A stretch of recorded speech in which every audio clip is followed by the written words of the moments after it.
पापा टीवी।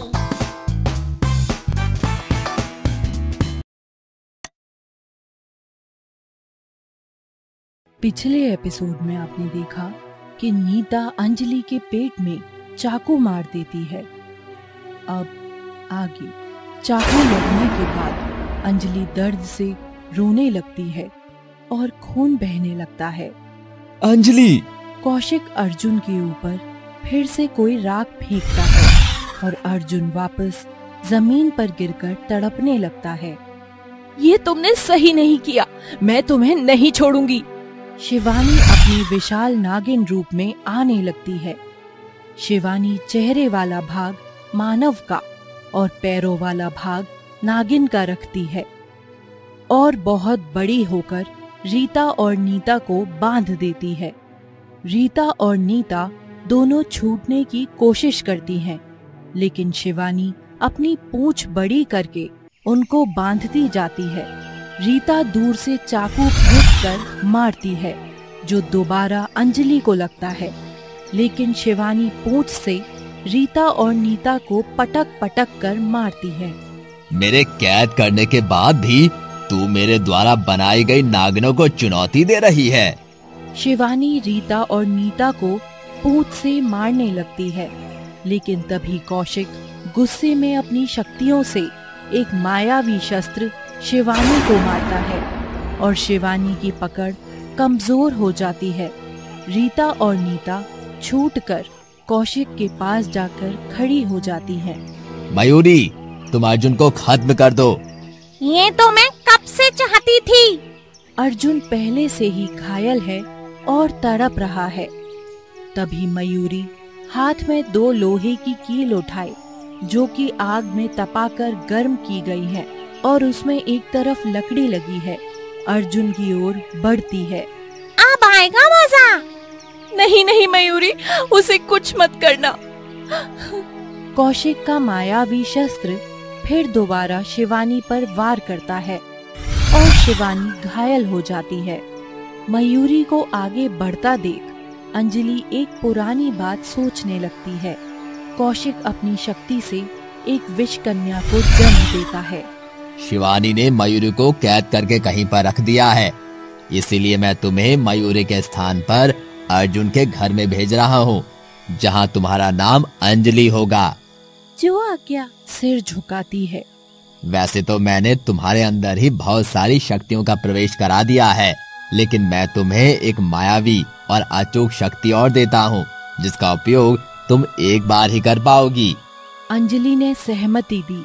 कौशिक अंजलि को एक शस्त्र देता है, परंतु याद रहे, बहुत ज्यादा विषम परिस्थितियों में ही तुम इसका उपयोग करना। इसके वार से कोई भी शक्ति तुम्हारा सामना नहीं कर पाएगी। तूने मुझे भी कैद करके रखने में शिवानी की मदद की थी। धोखेबाज है तू। मयूरी अर्जुन के बाल पकड़कर उसका सिर जमीन पर मारने लगती है और नीता और रीता को बुलाती है। रीता और नीता, दोनों यहाँ आओ। नीता और रीता आ जाती हैं। मयूरी उनके हाथ में वो लोहे की कील दे देती है। अर्जुन की आंखें मैं ही निकालूंगी। मयूरी ने अर्जुन के बाल पकड़े हुए हैं और रीता व नीता अर्जुन की दोनों आँखों में वो कील घुसा रही हैं। रुक जाओ! और अंजलि अपने उस शस्त्र से मयूरी, रीता व नीता पर वार करती है। तीनों दूर जाकर गिरती हैं। शिवानी भी अब उठ खड़ी हुई। तू क्या समझती है कि अब मेरी शक्तियों को नष्ट करेगी? हा हा हा हा हा हा। लेकिन शायद तू ये भूल गई कि इस शस्त्र का प्रयोग एक बार ही कर सकती थी। हा हा हा हा हा। अंजलि क्रोध में कौशिक की ओर देखती है। अब मेरे वार से तू नहीं बचेगी। कौशिक आंखें बंद करके कुछ मंत्र पढ़ता है और अपने हाथ से कुछ अंजलि के ऊपर फेंककर मारता है और अंजलि नीचे गिरकर बेहोश हो जाती है। शिवानी हाथ जोड़कर पुकारती है, हे नागरानी, आज तुम्हें आना ही होगा। अब ये सब नहीं सहा जाता। एक बहुत तेज आवाज धड़कन जैसी आती है। आकाश में बादल छा जाते हैं। बिजली एक तेज शोर के साथ चमकने लगती है। भूकंप से धरती हिलने लगती है। आओ नागरानी, हमारी मदद करने आओ। मदद करो नागरानी, मदद करो। मयूरी, जल्दी से रीता और नीता को लेकर गायब हो जाओ, मैं भी हो जाता हूँ। ये मुझे प्रलय का संकेत लग रहा है। जरूर नागरानी ने शिवानी का आग्रह स्वीकार कर लिया है और वो धरती लोक में आ रही है।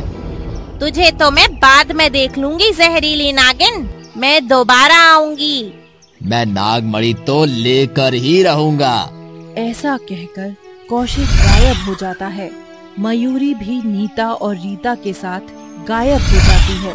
तभी वहाँ एक धुआं सा आता है और उसमें से बहुत बड़ी नागिन निकलती है, जो देखते ही देखते मानव कन्या रूप में आ जाती है। नागिन ने सफेद चमकीले कपड़े पहने हुए हैं, पैरों में सफेद जूती जिन पर नाग की आकृति बनी है, सिर पर नागलोक का एक ताज है। घबराओ मत शिवानी, मैं आ गई हूँ। मैंने अर्जुन और अंजलि को बचाने की बहुत कोशिश की, लेकिन मैं हार गई। ऐसा मत सोचो शिवानी कि तुम हार गई। मैंने सब कुछ देखा। तुम्हारी कोशिश बहुत शानदार थी। मुझे देखकर बहुत अच्छा लगा। तब तक अंजलि को भी होश आ जाता है। नागरानी अंजलि के पास जाती हैं और अपने हाथ को अंजलि के घाव पर लगाती हैं। अंजलि की चोट ठीक हो जाती है। फिर नागरानी अर्जुन की ओर बढ़ती है और अर्जुन भी ठीक हो जाता है। आपका ये कर्ज कैसे उतारेंगे? आप हमारी मदद करने नागलोक से चलकर यहाँ तक आई हो, हम आपके बहुत आभारी हैं। अंजलि भी हाथ जोड़कर प्रणाम करती है। मैं अब नागलोक जा रही हूँ, इस कौशिक से बच कर रहना। नागरानी चली जाती हैं और अंजलि, शिवानी और अर्जुन घर आ जाते हैं। आंटी, भैया आ गए। करुणा बाहर निकल कर आती है। उस चोर का पता चला कुछ? हाँ माँ, चल गया पता। वो कोई पागल है, ऐसे ही घूमता है। इतना टाइम क्यों लगाया भैया? आपको तो पता है ना, मैं और आंटी आप सबके बिना कुछ खाते नहीं हैं। अर्जुन मुस्कुराकर बिना कोई जवाब दिए ही रह जाता है। ठीक है, तुम सब अंदर आओ और हाथ मुंह धो लो, मैं खाने के लिए कुछ लाती हूँ। आंटी जी आप बैठिए, मैं जा रही हूँ। मैं भी तुम्हारे साथ आ रही हूँ। अंजलि और शिवानी किचन में जाकर चाय और स्नैक्स बनाते हैं। कौशिक वापस आ सकता है क्या? कौशिक वर्षों से मणि पाना चाहता है और वो इतनी जल्दी शांत नहीं बैठेगा। आज तो नागरानी ने बचा लिया, वरना मैंने विष कन्या होते हुए भी उम्मीद ही खो दी थी। तुम परेशान न होना, एक दिन कौशिक जरूर हारेगा और मेरे नागराज मेरे पास वापस आएंगे। चलो चाय लेकर अब बाहर चलते हैं। अंजलि और शिवानी जैसे ही बाहर जाने के लिए पीछे मुड़ते हैं तो देखती है कि गेट पर करुणा खड़ी है। कहानी जारी रहेगी।